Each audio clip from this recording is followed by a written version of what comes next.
Assalamualaikum warahmatullahi wabarakatuh. Perkenalkan, nama saya Muhammad Endra Gunawan. NIM saya 18 10 11 40 21 39. Di sini saya akan membahas tentang mata kuliah teori bahasa dan automata. Teori bahasa dan automata sendiri sudah sampai ke modul 10. Di sini saya akan membahas 4 pertemuan sebelumnya yang sudah dibahas oleh dosen saya. Di sini setelah saya rangkum file yang sudah dikirim oleh dosen saya di e-learning, saya akan menjelaskannya kepada teman-teman semuanya. Nah, di sini konsep teori bahasa dan automata sendiri merupakan salah satu mata kuliah yang wajib jurusan-jurusan teknik informatika maupun komputer.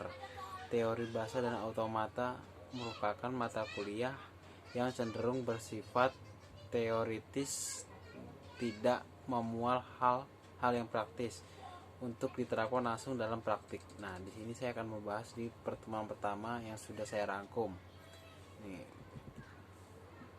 teori bahasa dan automata adalah pembelajaran mengenai mesin yang abstrak berbasis komputer. Sebelumnya adanya komputer di tahun 1930-an, Turing mempelajari sebuah mesin abstrak yang mampu melakukan semua yang dapat dilakukan oleh komputer sekarang ini. Nggak bayangkan kalau nggak ada komputer kita bakal kesusahannya kayak apa. Nah, setidaknya bagaimana komputer dapat melakukan proses hitung.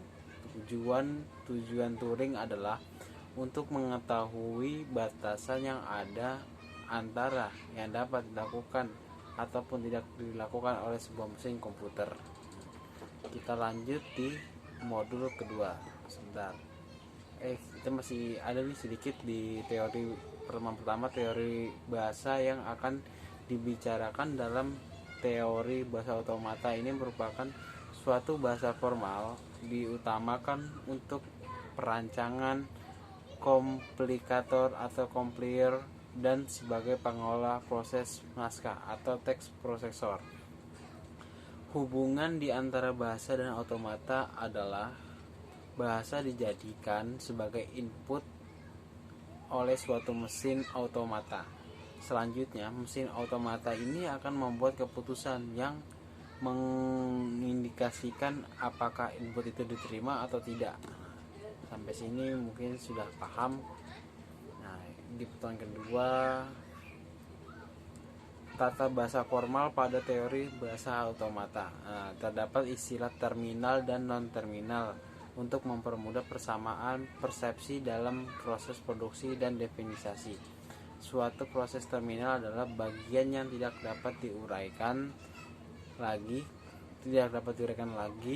Kata dalam suatu kalimat merupakan bagian yang tidak dapat diuraikan lagi. Sedangkan suatu non-terminal merupakan bagian yang harus dapat diuraikan lagi atau dikenal sebagai sintak atau variabel. Berdasarkan pokok sintak kalimat, produksi merupakan kesimpulan sebuah bagian pohon atau sub pohon. Nah, contohnya itu ada di halaman web saya. Nanti akan saya sertakan link web saya yang sudah saya kerjakan, yang itu agak banyak ya, cukup lengkap lah yang sedang saya baca. Lalu sebuah untaian terminal itu berupa kalimat ataupun kata memiliki sifat-sifat elementer. Dapat dilakukan beberapa jenis sifat elementer yang ada melekat pada untaian terminal. Hasil operasi tersebut untai sama halnya seperti aritmetika terhadap bilangan cacah. Nah, kita lanjut di pertemuan selanjutnya di modul 3. Di modul 3 ini kita akan membahas tentang grammar. Grammar mungkin teman-teman sudah sering search di Google, yaitu grammar.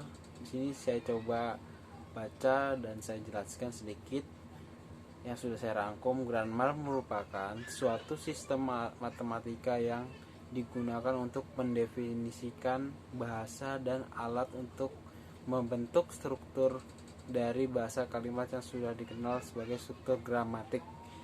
atau sintak kalimat. Struktur gramatik dapat digunakan untuk analisis bagian-bagian kalimat dan hubungan antara suatu bagian dengan bagian lainnya. Nah, klasifikasi grammar sendiri terdapat menjadi 4 bagian. Ini akan saya sebutkan. Kelompok pertama adalah grammar yang mempunyai aturan produksi yang tidak terbatas. Kelompok kedua yang disebut grammar konteks sampai sensitif. Kelompok ketiga yang disebut grammar konteks sampai free. Kelompok keempat yang disebut grammar konteks sampai reguler. Nah, itu di pertemuan modul ketiga yang sudah saya ringkas-ringkasnya. Nah, kita lanjut.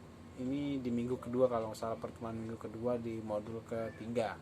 Kita lanjut ke pertemuan keempat.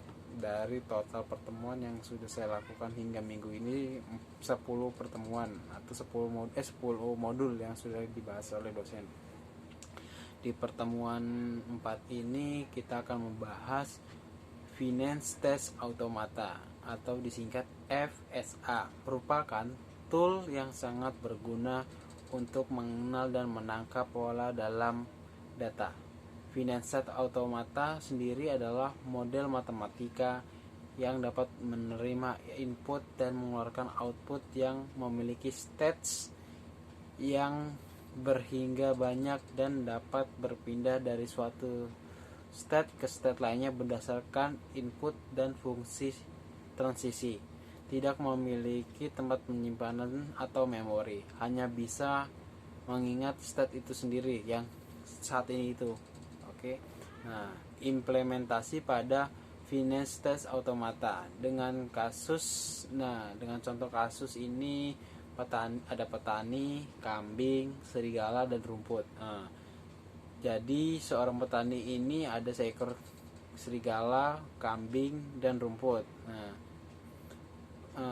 Pada suatu hari dia ada di sungai. Nah, tersedia hanya di sungai itu ada tersedia perahu kecil yang dimuati dengan petani tersebut dengan salah satu senggala kambing atau rumput. Nah, petani tersebut harus menyeberangkan ketiga bawahnya yang tadi sudah saya sebutkan, ada serigala, kambing, dan rumput. Nah, tetapi jika petani meninggalkan serigala dan kambing pada suatu saat, maka kambing akan dimakan oleh serigala.